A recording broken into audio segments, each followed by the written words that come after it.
बादशाह है, वो शतरंज वीर है, वो मैदान पर कर्मवीर, वो क्रिकेट के भगवान से एक कदम दूर है। उन्हें क्रिकेट का सुरूर है, उन्होंने ठाना है टीम इंडिया को विश्व कप जिताना है। वो और कोई नहीं, विराट कोहली है और कीवी टीम को इस विराट से बड़ा डर है। Hello and welcome to battleground. मैं हूं आपके साथ में आयुषी शेखावत। आज उस कड़े इम्तिहान की बात होगी जो कल खेला जाना है, उस धमाके की होगी जो कल धर्मशाला के मैदान पर टीम इंडिया करेगी। क्या टीम इंडिया 5 साल पुराना हिसाब चुकता कर पाएगी? क्या धोनी का बदला हिटमैन ले पाएंगे? लेकिन मैच से पहले टीम इंडिया बड़ी टेंशन में है। क्या है वो टेंशन और कैसे man in blue black caps को चित करेंगे, इस पर विस्तार से करेंगे चर्चा। लेकिन सबसे पहले बात वर्ल्ड कप के आज के दूसरे मुकाबले की। विश्व कप का 20वां मुकाबला अब से ठीक 1 घंटे बाद यानी दोपहर 2 बजे साउथ अफ्रीका और इंग्लैंड के बीच मुंबई के वानखेड़े स्टेडियम में खेला जाएगा। वानखेड़े में विश्व कप का ये पहला मैच होगा। वर्ल्ड कप 2023 के 2 बड़े उलटफेर का शिकार होने के बाद साउथ अफ्रीका और इंग्लैंड की टीमें वानखेड़े स्टेडियम में आमने सामने होंगी। दोनों टीमों की नजरें जीत की राह पर लौटने पर लगी होंगी। साउथ अफ्रीका को अपने पिछले मैच में नीदरलैंड्स के हाथों हार का सामना करना पड़ा था, तो वहीं इंग्लैंड को दिल्ली में अफगानिस्तान ने मात दी थी।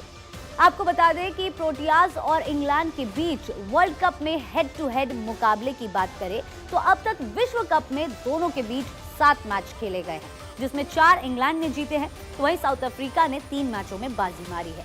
ऐसे में फिर से एक बार दोनों के बीच कांटे की टक्कर देखने को मिलेगी। Wankhede stadium high scoring match होने की उम्मीद इस स्टेडियम में बनी हुई है। वानखेड़े स्टेडियम की पिच को बल्लेबाजों के लिए स्वर्ग कहा जाता है। हालांकि मुकाबला शाम में होना है तो ओस महत्वपूर्ण भूमिका निभा सकती है। ऐसे में दोनों टीमों के लिए टॉस महत्वपूर्ण होगा, या कह सकते हैं कि टॉस एक लकी ड्रॉ होगा। यहाँ पर छक्के चौके की बरसात देखने को मिल सकती है।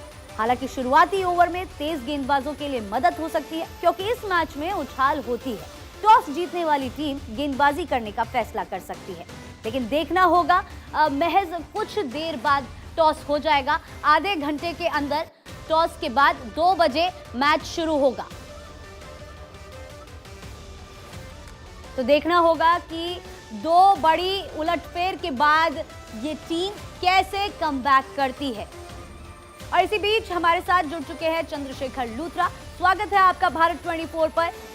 आज का मैच बहुत महत्वपूर्ण, क्योंकि ये 2 ऐसी टीम है जो इस विश्व कप में 2 सबसे बड़े उलटफेर का शिकार हुई हैं और अब दोनों के लिए चैलेंज बड़ा है।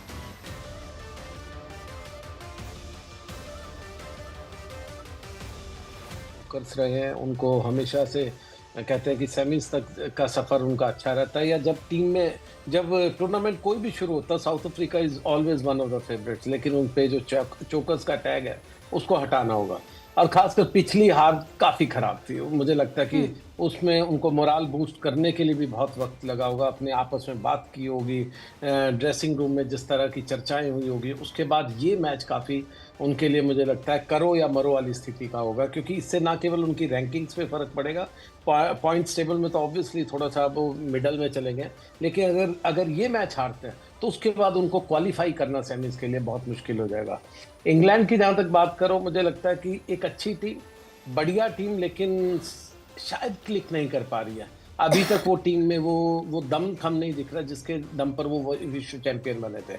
पिछली बार अगर आपको याद है, उन्होंने न्यूजीलैंड को हराया था और ये टीम एक ऐसी लग रही थी जो अनबीटेबल लग रही थी। लेकिन इस वक्त पे उनके कप्तान की बात करें, उनकी फॉर्म की बात करें, या बाकी के प्लेयर्स की बात करें, जो रूट हो या उनके बॉलर्स हो, वो दमखम अभी तक टीम में नहीं दिख पा रहा, जो कि होना चाहिए एक चैंपियन टीम में।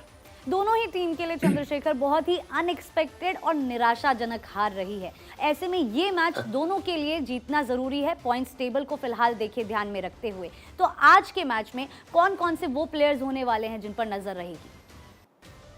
देखिए, दोनों की बैटिंग बहुत स्ट्रांग है। अगर आप साउथ अफ्रीका की देखें, एक मैच में अपसेट जरूर हुआ, लेकिन जिस तरह से उन्होंने शुरुआत की थी श्रीलंका वाले मैच की, अगर आपको याद हो, दिल्ली में 3 सेंचुरीज आते ही क्विंटन डिकॉक ने अगले मैच में फिर से सेंचुरी मारी थी। तो लगातार 2 सेंचुरीज के बाद फिर उनका एक जो पुअर शो सामने देखने को आया। इंग्लैंड की भी बैटिंग बहुत स्ट्रांग है, बहुत अगर टॉप हैवी माना जाए इसे, लेकिन फिर वही बात है कि वो क्लिक नहीं कर रही। अगर आप ऑन पेपर्स मुझे आज कोई कहे कि कौन सी टीम जीतेगी, तो मैं आज बिल्कुल मुझे लगता है कि ये लगेगा कि इंग्लैंड जीतनी चाहिए, लेकिन ऐसा नहीं है। ऑन करंट फॉर्म अगर इस पूरे टूर्नामेंट की फॉर्म देखें तो साउथ अफ्रीका ज्यादा बेटर खेली है डिस्पाइट एक अपसेट के। इंग्लैंड एक अपसेट जरूर हुआ है बेशक अफगानिस्तान के अगेंस्ट, लेकिन उसके बावजूद भी वो अच्छा नहीं खेल रहे हैं। वो ऐसा नहीं है कि एक चैंपियन टीम की तरह दिख रही हो। और क्या सबसे बड़ी चीज वो भी है कि जो बेन स्टोक्स हैं, क्या वो खेल पाएंगे या नहीं, क्योंकि वो फिट नहीं नजर आ रहे। वो पूरे टूर्नामेंट में अभी तक नहीं इंग्लैंड की तरफ से खेल पा रहे। तो ऐसे में जो जो जब आपके की प्लेयर नहीं रहते, जैसे आज इंडिया को अगर हार्दिक पांड्या की बात करें, अगर वो नहीं रहेंगे तो ये जो प्रॉब्लम्स हैं इनको भरना बहुत मुश्किल होता है। बेन स्टोक्स की कोई जगह नहीं ले सकता। टीम इंडिया की भी हम बात करेंगे। मैं तो इतनी एक्साइटेड हूँ कि ऑलरेडी मैं ब्लू में खड़ी हूँ उनको सपोर्ट करने के लिए। लौटती हूँ मैं आपके पास। इसी बीच दर्शकों को बता दें कि धर्मशाला में टीम इंडिया की असली परीक्षा होगी। इस विश्व कप की दो बेहतरीन टीमें कल एक दूसरे से टकराएगी। मेन इन ब्लू मैदान पर एक ही मकसद के साथ उतरेगी। भारत कीवी टीम को हराकर 5 साल पुराना हिसाब चुकता करना चाहेगी। साल 2019 के सेमीफाइनल में जो दर्द भारत को ब्लैक कैप्स ने दिया था, उसका बदला लेना चाहेगी मेन इन ब्लू।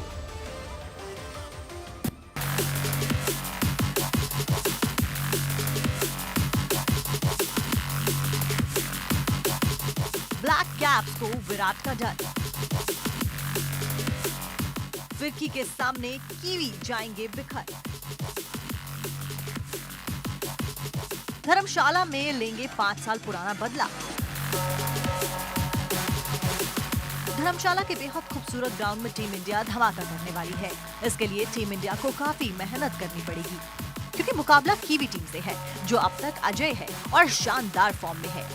लेकिन man in blue black caps का बड़ा इम्तिहान लेंगे, क्योंकि चेन मास्टर इन फॉर्म और लैटिन की टीम अच्छे से जानती है कि कोहली जब विराट फॉर्म में हैं तो उन्हें रुकना नामुमकिन है। विराट ने 4 मैचों में अब तक 129.50 के औसत से 259 रन बनाए हैं। कोहली का स्ट्राइक रेट 90.24 रहा है। कोहली ने 4 मैचों में 1 शतक और 2 अर्धशतकीय पारी खेली है। सिर्फ कोहली नहीं, बल्कि हिटमैन का जादू भी विश्व कप में चल रहा है। रोहित हिट बन चुके हैं और ताबड़तोड़ बल्लेबाजी कर रहे हैं। रोहित ने 4 मैचों में 265 रन 66.25 के औसत से बनाए हैं। रोहित का स्ट्राइक रेट 137.31 रहा है। इस दौरान रोहित ने 1 शतक और 1 अर्धशतक जड़ा है। जिस तरह से रोहित के बल्ले से रन निकल रहे हैं, वो न्यूजीलैंड के लिए खतरे की घंटी है। इस टूर्नामेंट में अब तक दोनों ही टीमों ने शुरुआती 4 मैचों में जीत दर्ज की है। ऐसे में इस बार किसी एक टीम का विजय रथ रुकने वाला है। वनडे में भारत और न्यूजीलैंड के बीच में अभी तक 116 वनडे मैच खेले गए हैं। इनमें से टीम इंडिया ने 58 और न्यूजीलैंड ने 50 मुकाबलों में बाजी मारी है। वहीं 7 मैच बेनतीजा और 1 टाई रहा है। ऐसे में कहा जा सकता है कि दोनों टीमों के बीच में वनडे में अभी तक कांटे की टक्कर देखने को मिली है। टीम इंडिया इस बार साल 2019 वर्ल्ड कप के सेमीफाइनल में मिली हार का बदला लेने धर्मशाला में उतरेगी। 5 साल पहले जो आंसू भारतीय फैंस की आंखों में थे, उसका हिसाब लेने की तैयारी है और लीड फॉर्म द फ्रंट करेंगे हिटमैन और king Kohli. Bureau report, Bharat 24। तो असली मुकाबला तो देखिए कल होने वाला है टेबल टॉपर्स का, New Zealand versus India. Chandrashekhar Luthra हमारे साथ लगातार बने हुए हैं। चंद्रशेखर, क्योंकि आप बात कर ही रहे थे इससे पहले भारत की कि हमारे पास हार्दिक पांड्या नहीं होने वाले हैं, उनकी कमी काफ़ी ज़्यादा खलेगी। क्या लगता है उनकी जगह कौन लेगा सबसे पहले, फिर न्यूजीलैंड पर आएंगे? उस मुकाम पे उनकी कोई जगह नहीं ले सकता। आपको अगर उनकी जगह लेनी है तो आपको 3 प्लेयर चाहिए, एक बैट्समैन, एक फील्डर, एक बॉलर। राइट। और एक 11 की टीम में, वनडे की टीम में 3 प्लेयर को रिप्लेस नहीं किया जा सकता। तो पहली चीज उनको छोड़ दीजिए। अगर वो फिट नहीं है तो अब अच्छा होता ना अगर आईपीएल की तरह यहाँ पर भी इम्पैक्ट प्लेयर का रूल होता। बिल्कुल, मैंने कहा ना कि इसीलिए उस चीज को भूल जाइए। अब हमारे पास ऑप्शंस क्या है? हमारे पास 2 ही ऑप्शन है। या तो हम बैटिंग हैवी के साथ जाए, या तो ज्यादा एक बैट्समैन को ज्यादा लें, या फिर हम जैसे हार्दिक के होते हुए हम 6 बॉलर से खेल रहे थे, 5 बॉलर्स खिलाते थे, एक वो खुद ही में ही सबसे बड़े बॉलर है। तो ऐसे में उनको रिप्लेस करना या तो है कि आप 5 बॉलर्स के साथ जाइए। उस 5 बॉलर्स में भी जाने के लिए, क्योंकि न्यूजीलैंड के पास काफी लेफ्ट हैंडेड बैट्समैन है, आपको अश्विन भी खिलाने पड़ेंगे। तो अश्विन को इसका आपको रिप्लेस करना पड़ेगा एटलीस्ट शार्दुल ठाकुर से। फिर और धर्मशाला का जो मौसम है या पिच है, वो रैंक टर्नर तो नहीं मैं मानूंगा, लेकिन वहां पर बॉल शुरू में सीम करती है, तो ऐसे में ये भी चांस लेना होगा कि क्या आपको शार्दुल ठाकुर, जो मेरे हिसाब से या टीम के भी हिसाब से 5वें बॉलर नहीं हो सकते, वो 6ठे बॉलर और विद नंबर 8 बैटिंग का जो उनकी कैपेसिटी है उस हिसाब से तो ठीक है। या फिर आप एक एक्स्ट्रा बैट्समैन के साथ आओ जिससे आपको 8 नंबर तक बैटिंग अच्छी हो, और फिर एक आधा बॉलर 5 में से किसी एक को पड़े भी तो भी कॉम्पनसेट कर सकते हो। कभी रोहित बॉल करने आ सकते हैं, कभी कोई और भी कर सकता है। ठीक है, ये तो देखिए पॉसिबिलिटी हो गई कि हम क्या करने वाले हैं। देखिए अब तक हमारे पास एक श्योर शॉट विनिंग कॉम्बिनेशन था, और अब तक जो हम बैक टू बैक 4 मुकाबले जीतते हुए आए हैं, हमारा मुकाबला किसी ऐसी टीम से नहीं हुआ जो ऑलरेडी टेबल के सबसे ऊपर वाली पोजीशन पर है। न्यूजीलैंड से पहले हम थे, नेट रन रेट मात्र 0.264 का डिफरेंस है, जिसकी वजह से उन्होंने हमें पछाड़ दिया। तो ऐसे में जो हमें मजबूरन चेंजेस करने पड़ेंगे, क्या इसका नेगेटिव इंपैक्ट पड़ने का चांस है? देखिए, 2 चीज़ है आपकी। एक तो फील्डिंग में आपको थोड़ा रुक करके डाइव्स करना पड़ेगा। इस ग्राउंड की जो पिछली रिपोर्ट थी, तो वहाँ पर प्लेयर्स डाइव नहीं कर पा रहे थे, आउटफील्ड खराब थी। मुझे नहीं मालूम कि क्यों आईसीसी ने इसको अप्रूव किया था, या उस वक्त पे क्या कंडीशन थी, क्यों ग्राउंड्समैन या वहाँ के जो बाकी के जो एडमिनिस्ट्रेटर्स हैं वो इसको अच्छा आउटफील्ड नहीं दे पाए। पहली प्रॉब्लम ये होगी। और दूसरा, जब आप आउटफील्ड में जब आप थोड़ा सा डर करके डाइव करेंगे या थोड़ा कहते हैं अपने आप को पूरा स्ट्रेच नहीं कर पाएंगे, ऐसे में क्या होता है कि आपको रन रोकने मुश्किल हो जाते हैं। इसका अर्थ कि ज़्यादा रन भी पड़ सकते हैं आपको। और धर्मशाला में जो ड्यू फैक्टर होगा वो तो जरूर रहेगा। देखिए, पहाड़ी एरिया है, वहाँ पर ड्यू फैक्टर भी रहेगा। तो आपको देखिए सब स्ट्रेटेजी सामने रख करके चलना होगा कि हमें बैटिंग हैवी चलना है या बॉलिंग हैवी चलना है। बट ओवरऑल अगर आप करंट फॉर्म पे करें, हम जरूर हारे थे इनको 5 साल पहले, हम न्यूजीलैंड को हारे थे, लेकिन ऑन करंट फॉर्म इंडिया बेशक रन रेट में नीचे, लेकिन हम ज्यादा बेटर खेल रहे हैं उनसे। वो तो इनफैक्ट वो उनकी टीम जो है एक अच्छी यूनिट दिख रही है, लेकिन ऐसा एक्स्ट्राऑर्डिनरी कोई परफॉर्मेंस अगर उनके भी जडेजा को छोड़ दें, अगर उनकी एक सेंचुरी को छोड़ दें, तो उनकी कोई एक्स्ट्राऑर्डिनरी परफॉर्मेंसेस नहीं आई है। लेकिन हाँ, एज ए टीम यूनिट वो जेल कर रहे हैं। और दूसरा, क्या उनके जो कप्तान जो पहले थे केन विलियमसन, क्या वो खेलेंगे या नहीं, क्योंकि वो आप देखें 2 मैचेस मिस कर चुके हैं इंजरी की वजह से।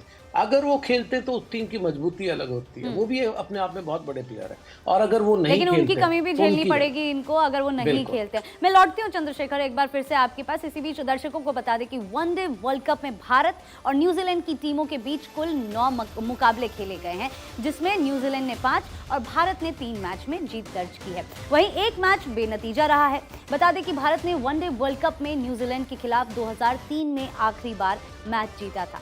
20 साल हो चुके हैं। 20 साल में team India one day world cup में न्यूजीलैंड से नहीं जीत सकी है। वनडे वर्ल्ड कप की अगर हम बात करें तो दोनों टीम के बीच आखिरी भिड़ंत 2019 में हुई थी, जिसमें न्यूजीलैंड ने भारत को हराकर टूर्नामेंट से बाहर किया था। वनडे में भारत और न्यूजीलैंड के बीच अभी तक 116 वनडे मैच खेले गए हैं। इनमें से टीम इंडिया ने 58 और न्यूजीलैंड ने 50 मुकाबलों में बाजी मारी है। वहीं 7 मैच बेनतीजा और 1 टाई रहा है। ऐसे में कहा जा सकता है कि दोनों टीमों के बीच वनडे में अभी तक कांटे की टक्कर देखने को मिल रही है कागजों पर। लेकिन फिलहाल की भी बात करेंगे। देखिए, टीम इंडिया और न्यूजीलैंड के बीच धर्मशाला के Himachal Pradesh cricket association stadium में आखिरी वनडे मैच साल 2016 में खेला गया था। इस मैच में भारत ने 6 विकेट से जीत हासिल की थी। मैच में न्यूजीलैंड की टीम ने पहले बल्लेबाजी करते हुए 190 रन ही बनाए थे और पूरी टीम 40 ओवर में ही ऑल आउट हो गई थी। वहीं स्कोर का पीछा करते हुए भारतीय टीम ने 34वें ओवर में 4 विकेट के नुकसान पर 194 रन बनाकर मैच अपने नाम कर लिया था। तो चेजिंग मास्टर तो देखिए हम हैं। चंद्रशेखर के पास एक बार फिर से मैं लौट जाती हूँ और बात करते हैं न्यूजीलैंड और माफी चाहूंगी, न्यूजीलैंड और इंडिया के बीच के इस मुकाबले के ऊपर चर्चा करेंगे, क्योंकि ये दोनों टीम्स देखिए क्रिकेटिंग पावर हाउसेस है। ये मुकाबला सबसे ज्यादा महत्वपूर्ण होगा, क्योंकि इस मैच में जो जीतता है वही असली हकदार होगा वर्ल्ड कप का, या कह सकते हैं कि आगे की जर्नी में कहा जा सकता है कि वर्ल्ड कप का दावेदार उसे माना जाएगा। चेस की बात मैं यहाँ पर कर रही थी चंद्रशेखर, विराट कोहली का कितना डर रहने वाला है इस टीम को? देखिए, लास्ट टाइम का मैच मुझे याद आ रहा है धर्मशाला में, मुझे याद है मैं भी वहीं था। काफ़ी बॉल अच्छी सीन हुई थी, मौसम कुछ इसी तरह का था। और अगर आप